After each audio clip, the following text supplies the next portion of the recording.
Bonjour à tous, merci de votre présence à cette conférence de presse de M. Patrick Martin, maire de Val d'Isère. Le contexte, vous le connaissez. Le sujet, c'est les Jeux Olympiques et la candidature des Alpes françaises 2030 et le positionnement de Val d'Isère dans ce dispositif.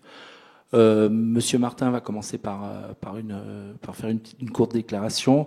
Ensuite, on passera aux questions-réponses. Merci de lever la main, d'attendre que le micro soit en votre possession avant de poser votre question.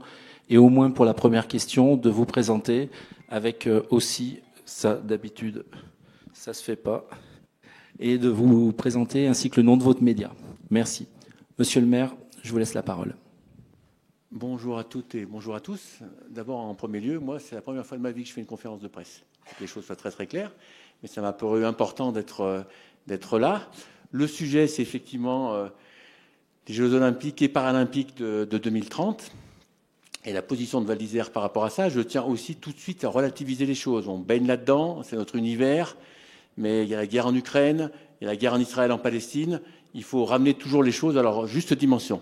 Mais comme il est fort probable que les Jeux Olympiques et Paralympiques aient lieu en France en 2030, eh bien le sujet, c'est la place que Val d'Isère va se voir accorder par rapport à cet événement. Voilà, je suis là pour répondre à vos questions. Je pense bien maîtriser mon sujet. Je suis au cœur, parce que le maire, c'est celui qui est au cœur de tout. Donc je vous dirai ce que je sais et puis ce que je veux ce que je voudrais pour ma commune et pourquoi je pense ça.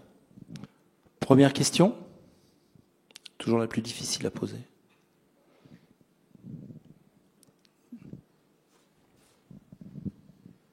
Bonjour, Tommy Cataneo de France Bleu Pays de Savoie. Justement, pourquoi voulez-vous ces épreuves à Val d'Isère en 2030 ? Parce que notre société, elle ne va pas toujours bien, parce qu'il y a des multiples petits renoncements et qu'on ne se base pas toujours sur des valeurs qui sont fortes. Or, Val d'Isère n'a pas inventé le ski. Chacun sait qu'il a été inventé bien plus loin que chez nous. Le ski de compétition, j'aime à le rappeler, et vous le savez tous, mais je vais quand même vous le rappeler de nouveau. À Val d'Isère, c'est quelque chose qui est dans nos gènes, nos ADN. Depuis 1955, on organise des courses. Vous connaissez tous l'anecdote de la première course en 1955, quand il n'y avait pas de neige et qu'un de mes lointains prédécesseurs et puis les animateurs du Club des Sports avaient créé cette course au Pisaya. Depuis 68, on organise des courses dans le cadre de la Coupe du Monde, près de 200 Coupes du Monde, si ma mémoire est bonne, certaines qu'on a fait aussi pour récupérer des courses qui n'avaient pas lieu ailleurs. Les installations, vous êtes dans une de nos installations, on les a sur place. On a donc un centre des congrès ici, on a un centre aquasportif qui est un héritage des championnats de 2009. On va rénover ce qu'on appelle notre ex-piscine. Et ça, c'est quelque chose qui est lancé puisque notre jury de concours a été validé. On a retenu 3 candidats. On a tout ce qu'il faut sur place. Le savoir-faire au niveau de la partie piste, tout ce qui se passe, on va dire, avant la ligne d'arrivée, on sait faire. C'est des choses qu'on fait vraiment très régulièrement. Donc, évidemment, d'autres savent le faire aussi. Moi, il n'y a aucun problème. Mais nos champions, notre club des sports, enfin, on le répète à l'envi. Moi, je suis plutôt un garçon posé d'habitude, mais je suis toujours aussi posé, mais le club de sport le plus médaillé aux Jeux Olympiques du monde, c'est ici. Donc le ski de compétition, on est vraiment une terre de ski et de compétition, ça je le rappelle à l'envi. Donc le savoir-faire, les infrastructures, on vous l'a dit. On nous parle également de jeux le plus durable possible. Je tiens à rappeler que Val d'Isère est d'abord un village, ensuite une station, mais d'abord un village, que les 2/3 du territoire communal sont des territoires qui sont protégés, le parc La Vanoise, les réserves naturelles qui nous entourent. Voilà, on est plutôt une montagne, les tenants d'une montagne. On est engagé dans une démarche flocon vert, on est plutôt les tenants d'une montagne vertueuse. Voilà pourquoi je pense que Val d'Isère a toute sa place. Question ? Oui, bonjour Stéphane Colère de l'équipe. Dans votre projet, si vous deviez accueillir des épreuves, ce serait donc pas seulement slalom, mais slalom et géant, c'est bien ça ? Alors, oui, c'est bien ça. Pourquoi ? D'abord parce que si on regarde, et là on va parler sport, si on regarde les sportifs skieurs alpins, on voit bien qu'il y a 2 grandes catégories. Il y a des superstars qui sont capables de courir partout, mais il y a quand même d'abord des techniciens, et puis il y a aussi des gens qui font de la vitesse. Donc grouper, c'est ce qu'on va faire ce week-end, grouper sur une même piste, avec les mêmes infrastructures, ça c'est ce qui se passe une fois de plus avant la ligne d'arrivée, c'est des choses qui ont du sens. Si on regarde le calendrier aussi, souvent dans des épreuves longues comme ça, c'est le cas aussi pour des championnats du monde qu'on a organisés en 2009, la première semaine, elle est souvent dédiée, ou même systématiquement dédiée aux épreuves de vitesse, d'accord, parce qu'il y a des problèmes de report, d'entraînement, etc. Et la deuxième semaine, elle est souvent liée aux épreuves techniques. Donc oui, puisqu'il faut chercher à optimiser, moi je pense que ça irait plutôt dans le sens d'une optimisation si ces deux épreuves étaient ici en deuxième semaine. Mais une fois de plus, on est en train de parler d'un événement qui aura lieu en 2030, sur lequel, avant, le système, et vous le savez, n'était pas du tout le même. On devait avoir une épreuve ficelée, finie, ce qui nécessitait de grosses dépenses, et je trouve que c'est une bonne logique. Là, on rentre dans un dialogue ciblé qui consiste à dire, voilà notre projet. Et moi, je veux juste faire partie du tour de table qui discute du projet pour les Jeux Olympiques en 2030, les Jeux Olympiques et Paralympiques. Donc la logique, ça serait d'avoir effectivement les épreuves femmes et hommes en technique, le géant et le slalom. Question ?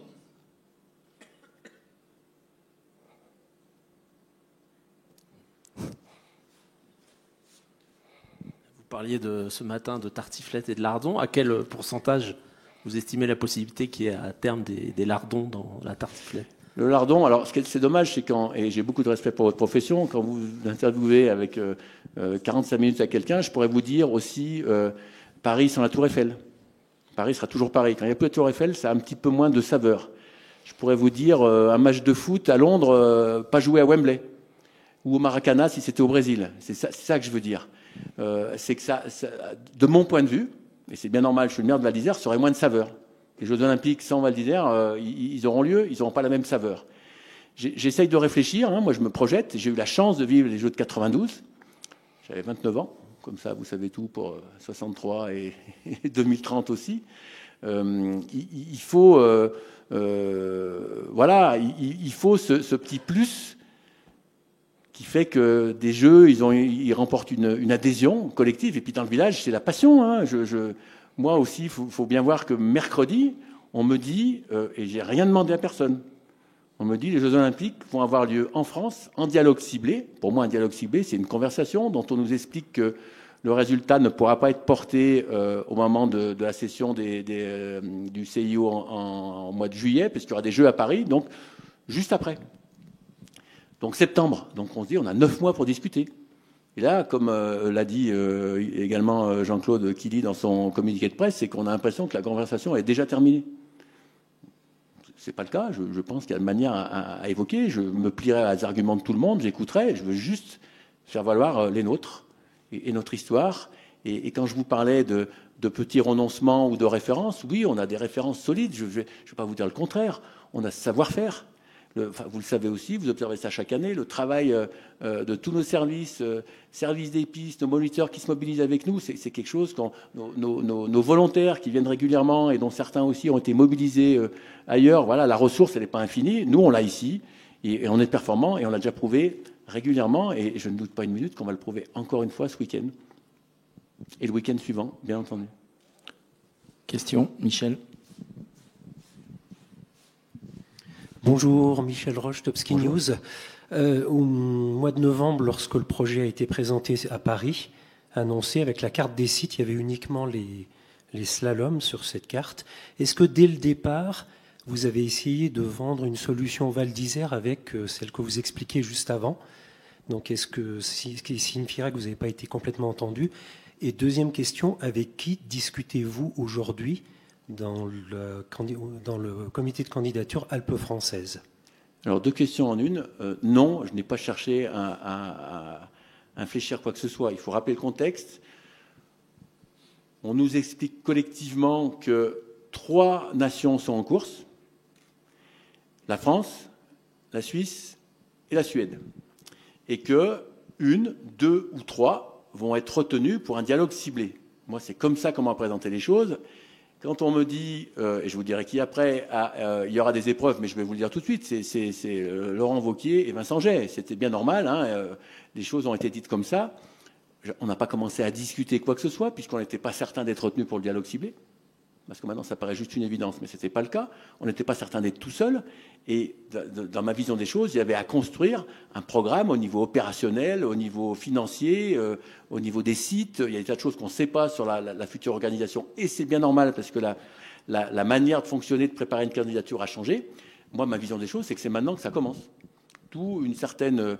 c'est pas de la frustration, on était heureux. Je l'ai annoncé comme ça à un de vos confrères. J'ai dit on est heureux, on est content. C'est la reconnaissance d'abord de la France, de notre pays, puis des Alpes, puisqu'il s'agit de Jeux olympiques et paralympiques d'hiver, et puis de Val d'Isère en rebond sur notre savoir-faire et notre technicité à organiser ce genre d'événements. Voilà. Donc Vincent, Laurent Wauquiez, le président. Et puis, coup de fil de Laurent Wauquiez, mais une de vos collègues l'a relayé à 18h vendredi, à une demi-heure de la Sainte-Barbe. Pour nous dire que ça serait très compliqué, que le CIO demande un resserrement des sites et que, du coup, Val d'Isère et Isola 2000 avaient été retirés. C'est comme ça que je l'ai appris. Quand on me passe un coup de fil, c'est qu'on me consulte, hein, clairement. Moi, je veux dire, on m'a prévenu 2 heures avant que j'allais recevoir un coup de fil du président de la région. Je me suis tenu à disposition et j'ai écouté ce qu'il avait à me dire.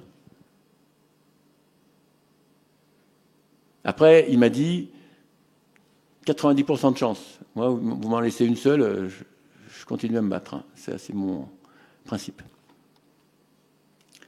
Voilà, on voit bien qu'il y a une dichotomie entre le CIO qui, et une fois de plus, je voudrais pas résumer ça, c'est pas de l'idolâtrerie de ma part, mais quand on lit le communiqué de presse de Jean-Claude Killy, il est très clair, quoi.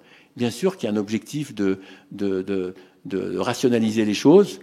J'ai lu aussi dans les médias tout ce qui a été dit ces jours-ci. Oui, pour l'expérience des athlètes, oui, pour l'opérationnel, oui, pour tout ça, il faut être très clair, mais on en discute.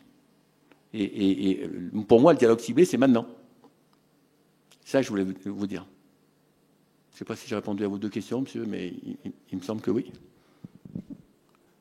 Question ? Oui.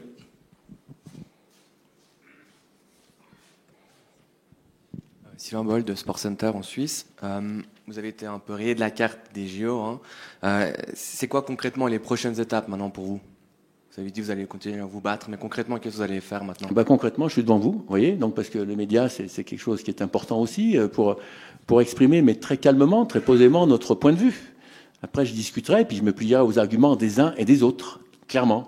Mais la suite, c'est ça, c'est d'essayer de convaincre que le bon endroit, il est ici. Et donc, on va continuer, et on va continuer à discuter, prévoir un cahier des charges très précis pour ces Jeux Olympiques.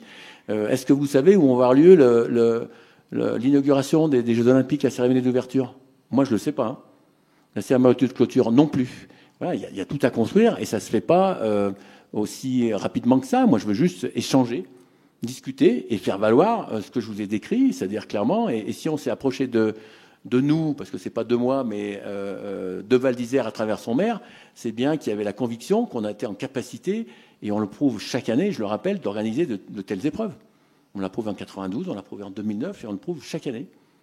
Chaque année, de manière régulière, c'est notre savoir-faire collectif. Il a aussi, puisqu'on nous ramène ça à des questions d'argent, moi je ne veux même pas discuter pour le moment sur des questions d'argent. On va le voir. Moi, on a vu des chiffres, ils sont invérifiables. Je veux juste qu'on les pose sur la table et puis qu'on discute et qu'on échange. Mais c'est bien normal que le dialogue n'ait pas eu lieu avant. On est candidat, on a potentiellement 2 nations, dont la vôtre, qui sont des concurrents. On va construire ensemble un dossier qui soit le plus solide possible. Question ? C'est bon pour vous, messieurs, dames ? Ah, pardon, Patrick. Je ne vous vois pas beaucoup, hein, mais les choses soient claires. Patrick Lang. Oui, on est tous tristes, bien sûr, tous étonnés. On a déjà eu le cas en 92, comme les Menuires a aussi eu un slalom au-delà des barbelés, si je me rappelle bien. Ce que je veux dire, c'est que quels sont vos arguments pour dire que vous serez mieux placé pour organiser ces 2 slaloms que vos voisins de Courchevel-Méribel. Moi, je pense que c'est pas un argument de dire que c'est regroupé, etc., parce que les slaloms, les skieurs de slalom, pratiquement, ils font que le slalom, surtout chez les hommes, chez les femmes un peu moins, mais disons, il n'y a pas d'argument pour enlever les courses, comme il n'y a pas d'argument, à mon avis, pour dire, mais nous, on peut le faire mieux. Qu'est-ce qu'il faut faire dire que vous le faire mieux? Je passe bien sûr l'histoire des mondiaux, des coupes du monde, etc., on sait ce que vous savez faire, mais c'est pas à ce niveau-là que ça va se passer. Aussi bien en France qu'au CIO, il y a d'autres arguments à faire valoir que la qualité de votre site, de votre organisation, de votre village, tout ça. Il y a d'autres arguments. Quels sont les autres arguments auxquels vous avez pensé? Merci. Alors, Monsieur Lang, moi, je ne crois pas avoir parlé une seule fois ni de Méribel ni de Courchevel. Hein. Ils ont fait des championnats du monde exceptionnels. Je m'y suis rendu. Je les ai félicités. Et ils sont arrivés plus récemment que nous, mais ils sont arrivés dans la course, je dirais, d'organisation, et ils l'ont fait de manière exceptionnelle. Donc il n'y a pas de discussion possible. Hein. Moi, je suis le maire d'un village, je fais juste valoir cela. Quand on organise également même si le CIO, c'est pas des choses qui le concernent, mais des courses de ski en pleine période de Covid à Val d'Isère. Moi, j'avais tous mes collègues maires qui m'appelaient, qui me disaient, Patrick, keep plugged, hein. On a besoin de toi, etc. Qui l'a porté? C'est bien la commune de Val d'Isère, avec des soutiens, clairement, mais c'est d'abord et avant tout la commune et le club des sports de Val d'Isère qui l'ont porté. Donc, s'entend, mais on peut faire aussi des Jeux olympiques et paralympiques dans une seule et même station. Ça s'est déjà fait. En 92, c'était Albertville, ou la Savoie, c'est ce qu'on a retenu. Voilà, il me semble que répartir plus équitablement, puisque c'est des jeux qui vont mettre durables et qui vont mettre en valeur les mobilités, c'est ce qui a été présenté comme ça. Moi, je suis le maire d'une station qui est tout au bout de la vallée. Donc les mobilités, je vais tout à l'heure, c'est pour ça qu'il faut que je m'en aille à 5 heures, mais à la communauté de communes ou avant, hein, si vous n'avez plus de questions, mais pas après en tout cas, avec mes collègues de la communauté de communes de Haute-Tarentaise, on se bagarre pour des problèmes de mobilité. Chacun sait que les Jeux Olympiques, c'est un fantastique booster pour tout ça. Donc voilà, c'est sûr que je veux être entendu là-dessus, pour moi, pour toute la Haute-Tarentaise, et puis pour toute la Tarentaise en général. Donc effectivement, qu'est-ce que je vais faire? Je cherche à mobiliser le plus grand nombre de personnes. Clairement, je veux juste pas que je sois la personne qui le maire, hein, parce qu'une fois de plus, c'est pas moi qui fait tout ça, mais qui porte chaque année, depuis 68 ans, haut les couleurs du ski alpin, pour qu'on nous explique que, alors je le résume peut-être de manière un peu, même pas rapide, non, pour ce qui va être sans doute les derniers Jeux Olympiques d'hiver en France. On les a tous les 40 à 50 ans, même si là, ça ne ferait que 38 par rapport à 92. Il faut être assez réaliste. Les choses, voilà, c'est vraiment important qu'on figure sur la carte. Mais Méribel et Courchevel aussi. Je n'ai pas appelé ma collègue maire d'Isola 2000, que je connais bien. C'est pas bien de ma part, je vais l'appeler aussi, parce qu'elle doit être très malheureuse également, parce que j'ai entendu ses habitants qui étaient heureux aussi, et qui le sont sans doute moins.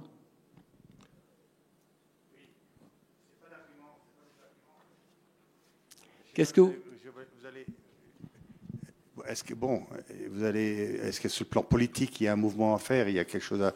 Bon, je pense que notre ami Jean-Claude, il va contacter son cercle, les gens qu'il connaît encore à Lausanne, etc. Donc, moi, je pense que ça va bouger encore. Hein. Alors, très concrètement...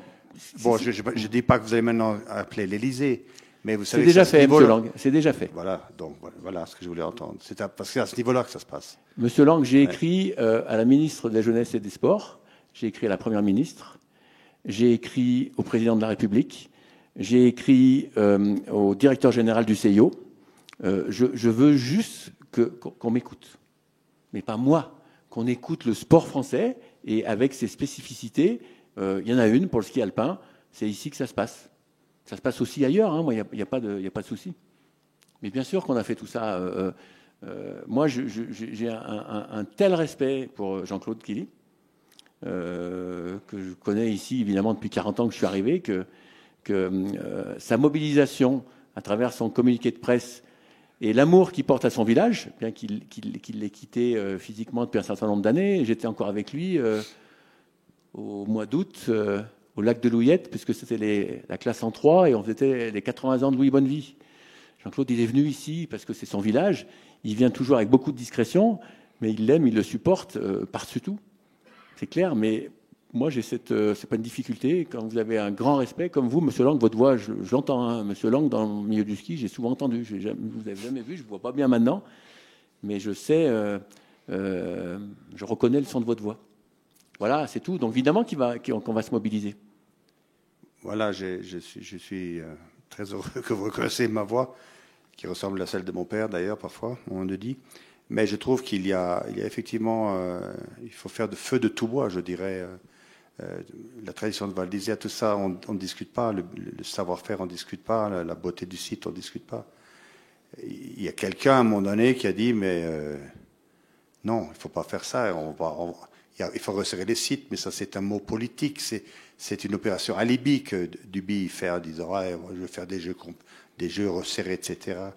Mais c'est pas le facteur ni humain ni prestige qui rentre là-dedans. Les gars à Lausanne, ils ont leurs problèmes, ils ont leurs trucs, ils voient par le petit bout de la lorgnette. Ils voient pas ce que ça représente sur le terrain. Ils sont dans leur bulle. C'est ça le problème. C'est parfois des gens sympas, parfois ils sont pas sympas. Mais je pense qu'il faut exactement. Je suis content d'apprendre que vous avez pris contact avec notre président de la République. Je pense que c'est là-dessus que ça va se passer, comme à l'époque que certains d'entre vous connaissent. Toi aussi, Yves, quand le général de Gaulle il a gentiment écrit à Brundage pour dire calmez-vous, on va avoir des Jeux olympiques tranquilles en France et ne nous faites pas chier. Et il a donné la Légion d'honneur en passant. Comme ça, il n'y a pas eu de scandale, ni avant ni après. Merci. Autre question ? Oui, Michel.